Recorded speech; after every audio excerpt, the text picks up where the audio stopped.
My blood boiled. Before she could say another word, I jumped out from behind the door like thunder.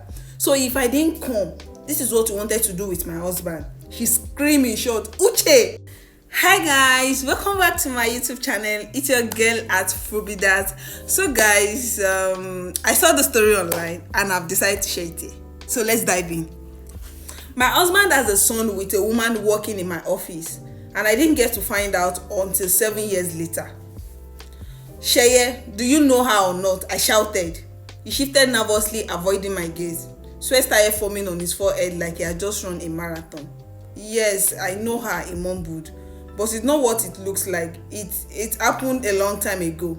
I ached an eyebrow. A long time ago. How long? He hesitated. About 8 years ago. 8 years ago, I repeated. Before we even met. Yes, I was in Ibadan for my cousin's wedding, years back. She and I, we had a thing, just a fling. It lasted only 3 days, he continued. 3 days, Uche. Nothing serious. After that, we lost contact. Didn't even know. I had no idea she got pregnant. Funke sighed audibly. How would you know when you just vanish into thin air after that? I swallowed hard, forcing myself to breathe. So what do we do now? I asked. Sheye immediately straightened. We need to do a DNA test, he said. I can't just blindly trust a woman who slept with a guy she barely knew. There could have been other guys. Funke fired back from the backseat. Wow, Sheye, that is so low, you know that. You can say the same for yourself. So easy to blame a woman for sleeping with someone she barely knew when you did exactly just that. Enough, I said firmly. Stop blaming each other for the past. I agree with Sheye. If a DNA test will give closure to everyone involved, then let's do it. We all agreed that the DNA test would happen over the weekend. The next day at the office was awkward. Funke arrived late. She didn't smile, didn't greet me the way she used to. And when I offered to give her a lift after work, she declined. Fast forward to the weekend, and we agreed to meet at the lab at 10 a.m. sharp. Sheye and I arrived a little earlier. Then Funke walked in minutes later, holding her son's hand. The moment I saw him, my stomach dropped. It was a carbon copy of Sheye. Same eye, same smile, same mischievous coily hair. I started feeling jealous all of a sudden. Sheye's eyes softened immediately. He looked at the boy like he had finally gotten what he had been longing for all these years.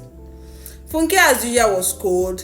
She walked straight past me, sat down with her son on the chair next to her. Meanwhile, Sheye leaned slightly towards the boy, whispering something that made him giggle, and I felt a sharp pang.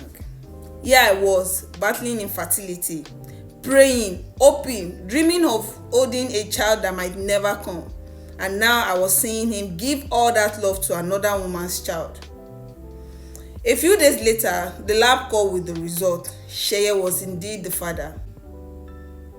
I already knew deep down what the outcome would be, but hearing it confirmed felt like someone had kicked the air out of my lungs. Funke was now officially part of our story, permanently, and there was nothing I could do to change it. Back at work, the cold shoulder became unbearable. Funke no longer even tried to hide it. She avoided me, barely said a word, and when she did, it was to mock me. To make matter worse, I started noticing Sheye getting private messages. Junior needs this today, Junior needs that tomorrow. The boys' needs were apparently endless. School fees, clothes, medical checkups, snacks, toys. Funke was asking Sheye for everything and she wasn't shy about it. This was becoming the new normal, calling my husband in my presence and rubbing it in my face like pepper. After a while, it started feeling like Funke was using that boy as a remote control for my husband. Press button, Sheye would jump. One night around 1 a.m., Sheye's phone started ringing like emergency line. He picked up groggy. Hello?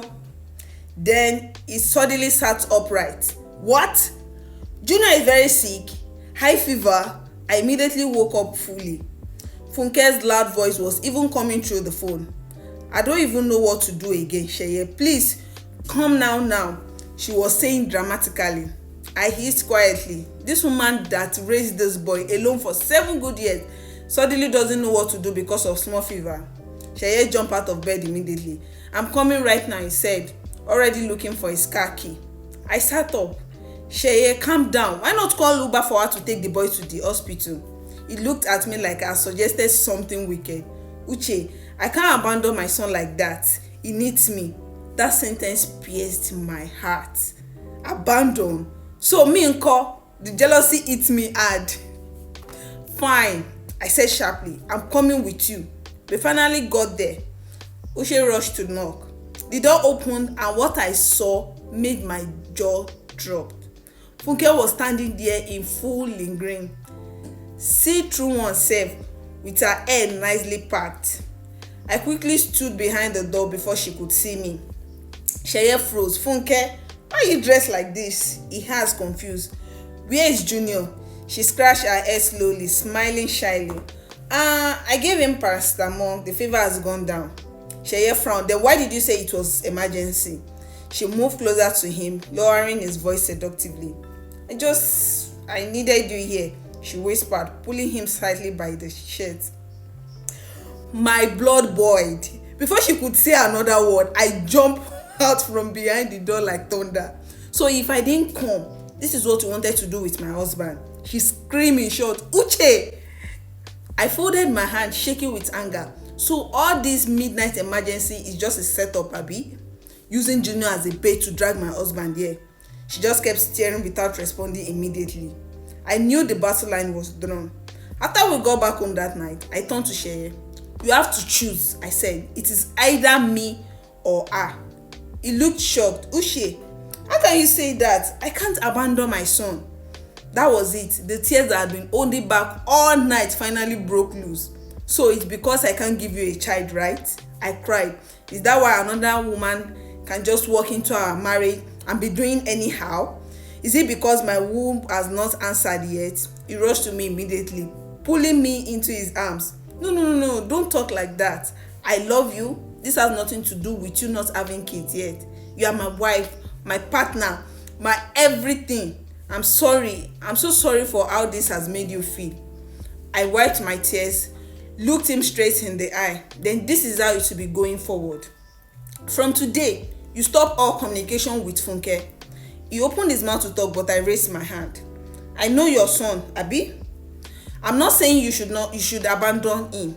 But from now on, anything she needs for Junior must come through me. She will talk to me. You send money through me. I will make sure your son is taken care of properly.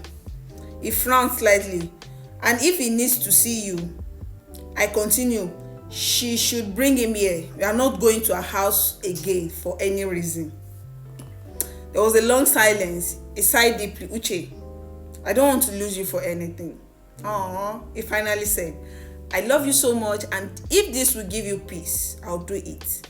That same night, he blocked Funke on his phone. From then on, everything about Junior passed through me. Of course, Funke was angry. At work, she became worse, giving petty attitude, silent treatment. Sometimes she would even try to set me up or make my job difficult. But at least I had taken back control of my home. The whole experience taught me a very deep lesson about life. Sometimes we do things in the name of having fun or chopping life, not knowing that a few minutes of pleasure can turn into a lifetime consequences.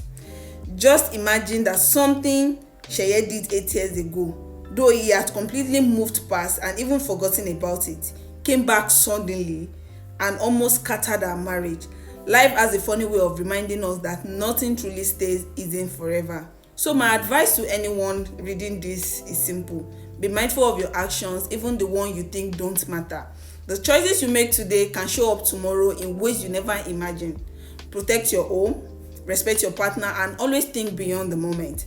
Thank God we're able to get past it stronger and wiser. It wasn't easy, but love, honesty, and boundaries help us heal.